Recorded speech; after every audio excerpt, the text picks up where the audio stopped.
Il y avait dans l'église d'Antioche quelques prophètes et docteurs, comme donc ils vaquaient au service du Seigneur et qu'ils jeûnaient. Le Saint-Esprit leur dit: séparez-moi Barnabas et Saül pour l'œuvre à laquelle je les ai appelés.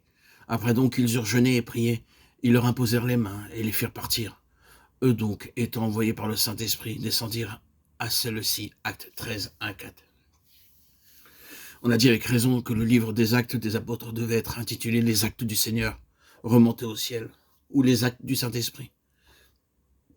La promesse de Christ à son départ: vous recevrez la vertu du Saint-Esprit qui descendra sur vous et vous me servirez de témoin tant à Jérusalem que dans toute la Judée, la Samarie et jusqu'aux extrémités de la terre. Acte 1-8. Était une de ces paroles fécondes qui contenaient en germe le royaume des cieux.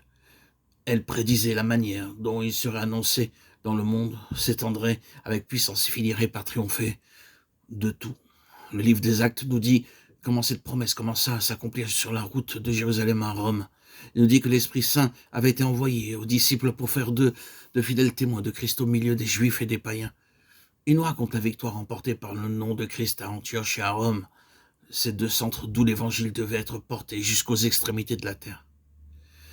Il nous fait voir, à la lumière de Dieu, que c'était pour faire des disciples de fidèles témoins jusqu'aux extrémités de la terre que leur Maître leur communiquait par l'Esprit sa présence et sa puissance glorieuse.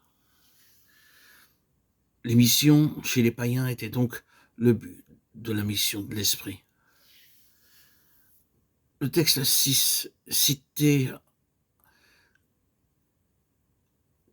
nous indique la part que doit prendre l'Église à l'œuvre des missions. La prédication de Philippe à Samarie et celle de Pierre à Césarée nous les montre vacants au ministère sous la direction de l'Esprit au milieu d'auditeurs qui n'étaient pas juifs. La prédication d'hommes venus de Chypre et de Cyrène pour parler aux Grecs d'Antioche nous montre déjà l'esprit de vie et d'amour poussant à ouvrir de nouvelles portes. Là où les chefs de l'Église n'avaient pas encore pensé à aller. Acte 11-20. Mais il fallait encore que le choix des hommes désignés par l'Esprit pour l'œuvre des missions fit partie de l'organisation de l'Église et qu'ainsi toute la communauté des croyants prit part à l'œuvre pour laquelle l'Esprit avait été envoyé sur la terre. Grande est l'importance du second chapitre des Actes, où nous voyons quelle puissance fut donnée à l'Église pour travailler à Jérusalem. Mais le 13e chapitre n'a pas moins de valeur, puisqu'il nous montre l'Église choisissant les premiers hommes destinés à l'œuvre des missions. Nous ne saurions assez bénir Dieu de l'intérêt croissant qu'on porte de nos jours aux missions, mais si nous voulons que cet intérêt se soutienne, qu'il soit le fruit d'un véritable amour pour le Seigneur et pour les âmes perdues qu'il est venu sauver.